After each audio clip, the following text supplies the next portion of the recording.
What's up, everyone? Welcome back to the channel. So we have a quick horror news update that we're going to do today. A couple stories that came out, nothing too crazy.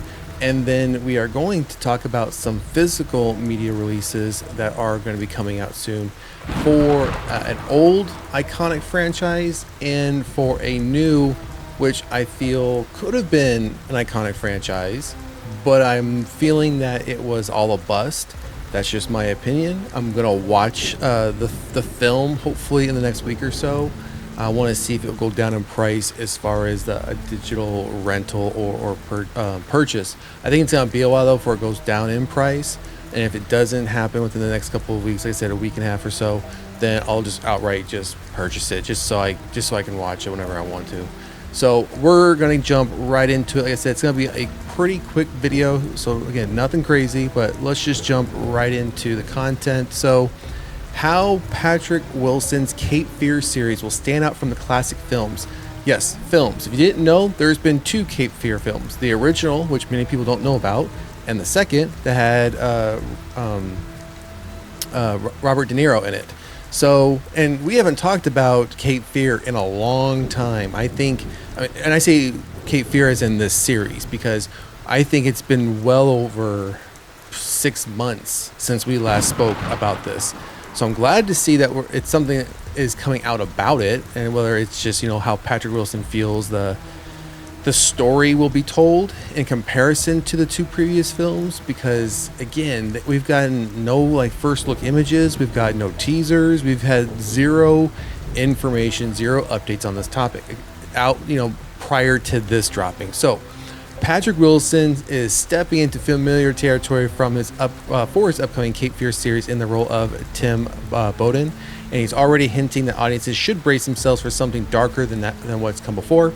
Speaking with Collider's Perry Nemiroff during press for The Conjuring Last Rites, which that if you haven't seen the trailers for The Conjuring Last Rites, I would highly recommend go watch the trailers. I think they did a final trailer for it. We didn't cover it because it was one of those tickets for sale or on sale now type trailers where every few seconds they're cutting in with this large text that says tickets, and then you'll watch a few more seconds of the trailer, then it will say now for sale, so on and so forth. So I didn't feel like it was necessarily a trailer worth covering, but also from what I did watch of it, it seemed like it was much of the content scenes that we had gotten in the previous trailers. So, but I am looking forward to The Conjuring Last Rites. I love the franchise. Wilson opened up about how his latest reimagining of the classic story will distinguish itself from both the original novel and the two acclaimed film adaptations. When asked what sets this project apart, Wilson made clear the new series won't simply retread Martin Scorsese's 1991 version or the 1962 film that first brought Robert Muncham's terrifying Max Cady to life. I think that's great news. I mean, if you're going to do it, especially, I don't think they would go back as far as 1962's version. I think they would have stuck if they're going to cherry pick, they're going to cherry pick from the 1991 version.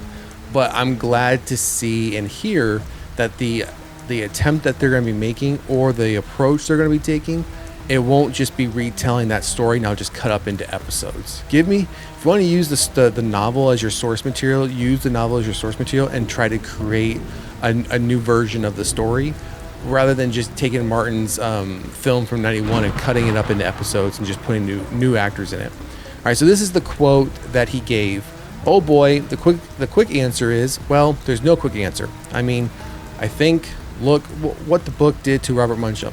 Like each time they've done some sort of recreation, it's been more of a world building and expanding relationships, expanding characters. And so we take it further. This is not just a recreation of the Scorsese film for sure. We take the kernel of that, we nod to that, or a kernel of that, we nod to that. And then we stretch it out and make it even more distorted. So we keep a lot of that spirit, but we definitely push it because of it really, and all those great directors. I'm not sure what he means by all those great directors. There's only been two, so I don't know what all. I mean, it just might just be how he speaks. So a darker, more twisted rendition of Cape Fear. Wilson's comments highlight a key creative direction. The show isn't chasing nostalgia.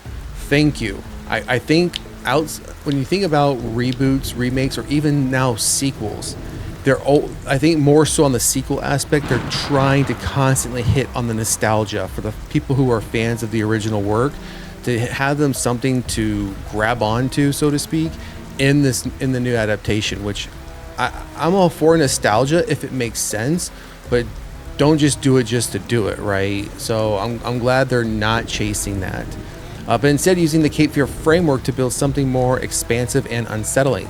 That's in line with the involvement of Nick Acosta, the showrunner behind Channel Zero, whose work often blends psychological dread with surreal layered storytelling.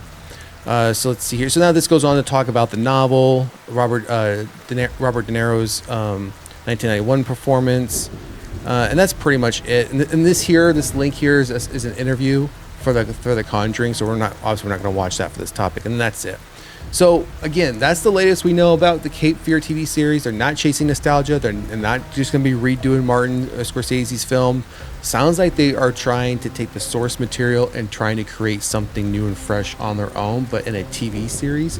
And I would imagine this is probably going to be a one and done. I cannot see this having turning from a series to multiple seasons.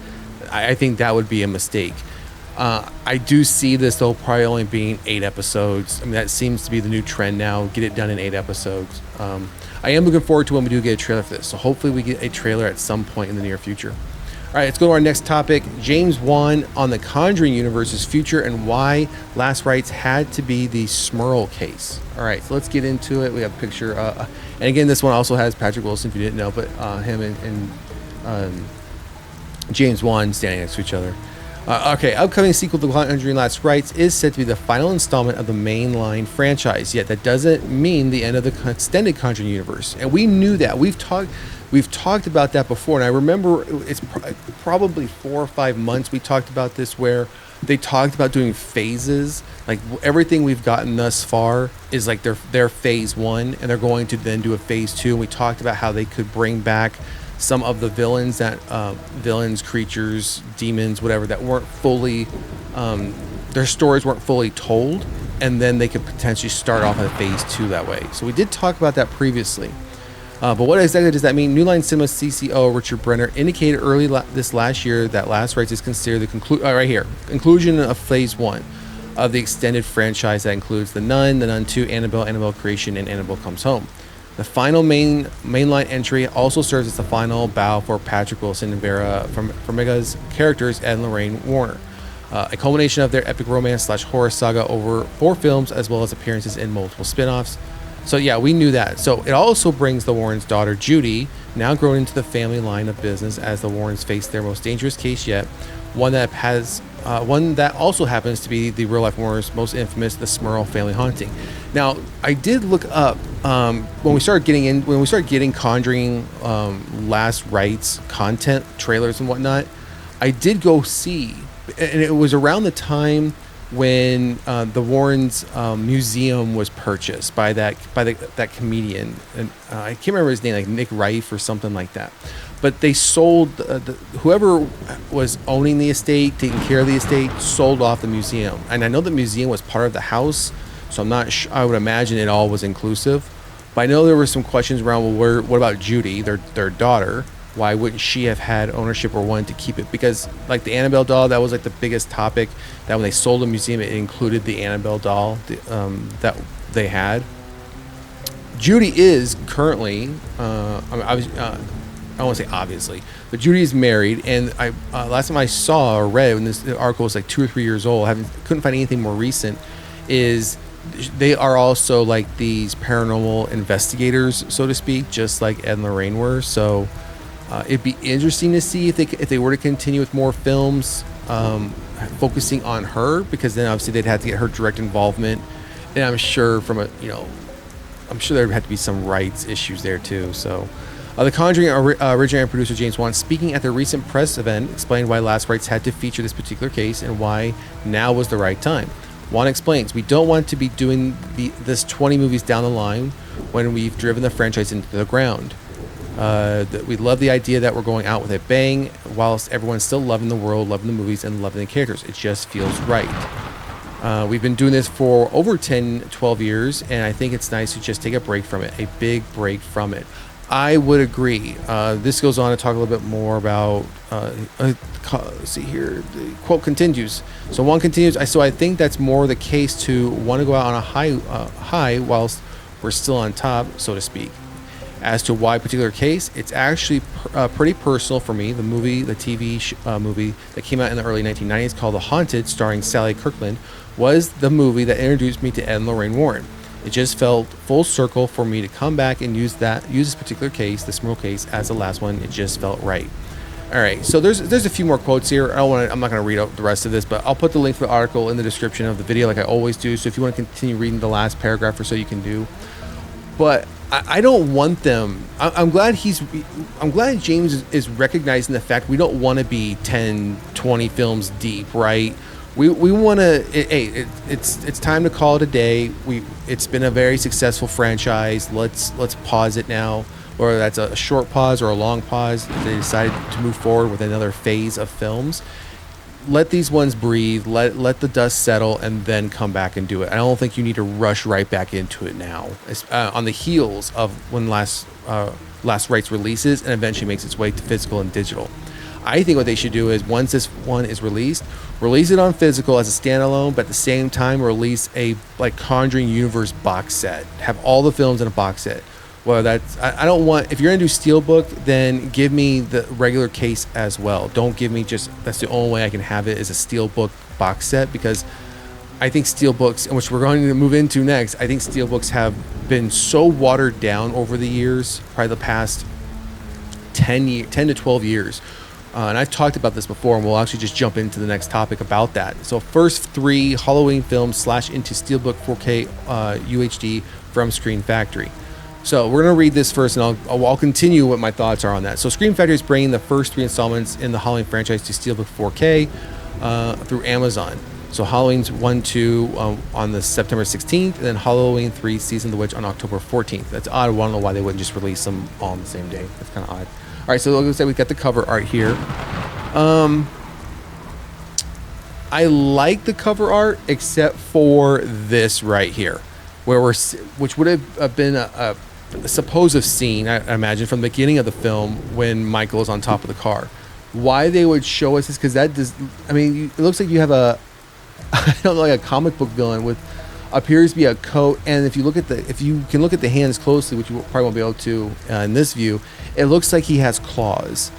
It almost looks like it could be a werewolf human hybrid, like not fully werewolf, not fully human, but kind of in a mix where he doesn't fully transition into a werewolf. That's what it looks like. So imagine the character from Underworld, right? In the second film, when when Selena bites him, I can't remember the character's name, but Selena bites him.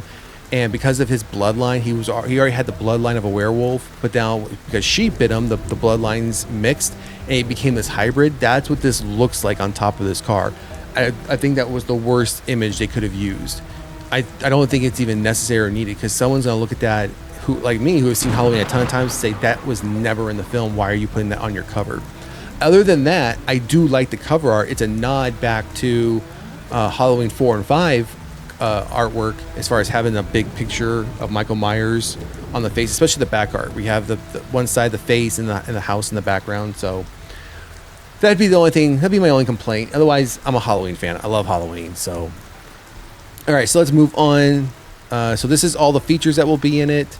So it's going to be 2 discs. So quite a bit of special features, especially on that second disc. I wonder if they're going to release the TV version.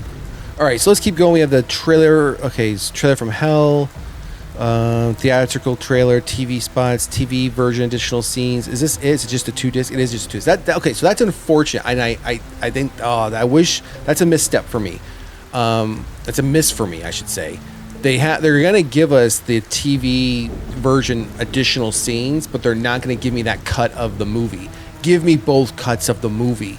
If you've never seen it, it was released on DVD. I don't think it ever got released on Blu-ray. I don't know. I can't remember if it's in the special features for the Blu-ray, but I know on DVD you could buy, at the time, like this was years ago, you could buy 2 different versions. You can buy just Halloween as it was, or you could buy the Halloween, like the TV version. And it was literally the same film, but they had additional scenes in the film, which for me, were great scenes, and they carried the story on better. And if you've never seen it, I would highly suggest you do see it. That's just my opinion. So I think that's a miss for them. They missed not putting that in there. All right, so we have just a synopsis of the first Halloween film. I think we all know this. I think we all know what Halloween is about. So, all right, so we have the second cover art for the second film. All right, so let me go back up to that first one. I want to see. I mean, yeah, okay. So I wanted to do a quick comparison of the mask. So this one, okay. I mean, they blend. So when you look at like this scene here, with Michael walking with fire behind him, I mean, they're blending two scenes here. So. They're blending the police car crashing into the van that happened at the beginning of the film. I think the kid's last name was Tramer. His friends came running up and said, we can't find him. And we later find out that he was wearing a similar mask to Michael, or the same one, and got hit by the police officer, pushed him into the van, and exploded. Now this scene here, like this little bit here where Michael's standing here, that reminds me of the scene where he's walking out of like the medical room, like with the explosion happening behind him, or him on fire, I should say, walking out of it after Donald Pleasance turned on all the oxygen and lit his lighter. Now, I mean, if you don't know, which I imagine, the blood coming out of the eyes, I mean, that's a nice little nod to the fact that, Loomis shot him twice in the eyes at the end of the film. All right, so let's see what the special features are on this one. Pretty standard for the disc, for disc 1. Disc 2, wow, it seems like there's a lot here. Deleted scenes. Okay, we got some deleted scenes. Alternate ending. All right, so they got that in there.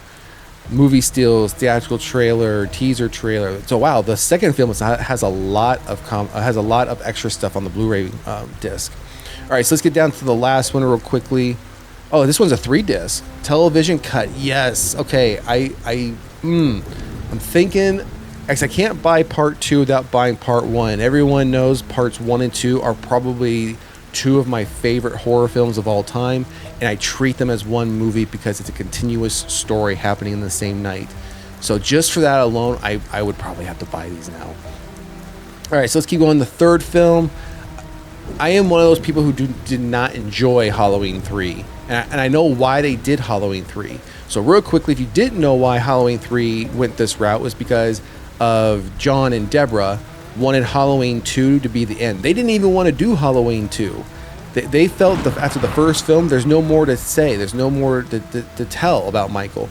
Then they did Halloween 2, and that's when they literally said, we'll do part 2, but then that's it. We're not doing the character anymore. But of course, they didn't have the full ownership rights to it. They only had partial. So when they did Halloween 3, the idea was it would turn into this anthology thing where every Halloween, a film would come out called Halloween, like 4, Season of the Dragon, or some crazy name to keep it Halloween themed. And Halloween 3 was a complete miss for a lot of people who wanted to see Michael Myers again.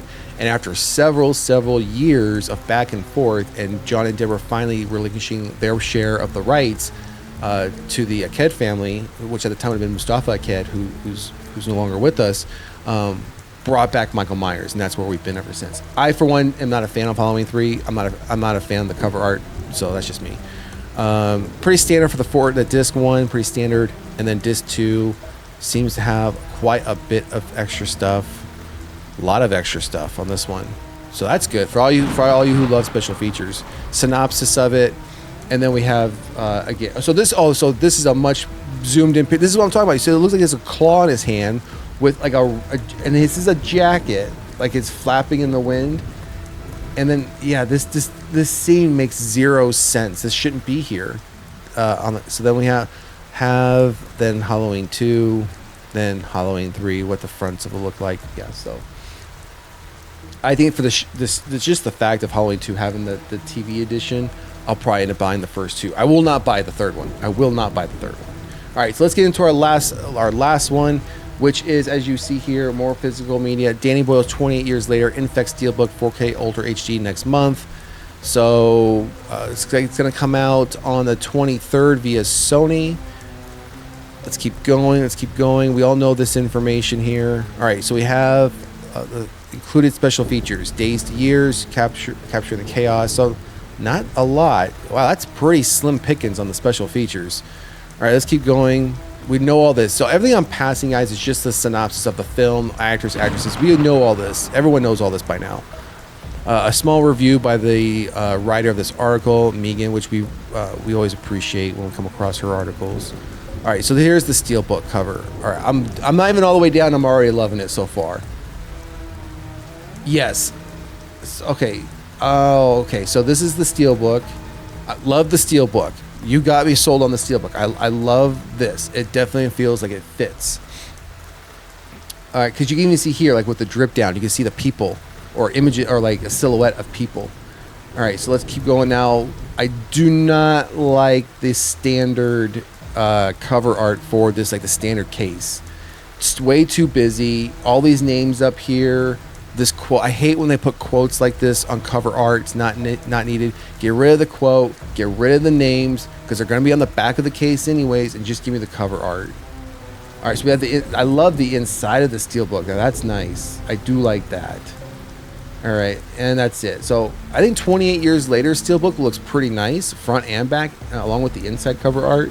This standard 4K art is just horrible with all this text on it. It just looks so trashy. I don't know why they do that. So anyways, that is going to do it for today's topics. Like I said, it wasn't going to be too crazy. So also, just to show you all, pre-orders came in. So this here is the 4K, the Texas Chainsaw Massacre, and then had to follow that up with the Texas Chainsaw Massacre at the beginning, 4K. If you don't have the, I shared before, we bought the Jason Goes to Hell and Jason 10 or Jason X, also released by Arrow Video recently. If you don't have these ones, they were doing a sale, 50% off on Amazon. If you don't have them, I'd highly recommend getting them because stuff like this tends to go out of print pretty quickly and you're going to miss out. So anyways, that's going to do it for this update. Drop a comment in the comment section. Let us know what you think about any one of these stories. And if you haven't done so already, please like, share, and subscribe to the channel. Otherwise, we'll see you at the next one. Later.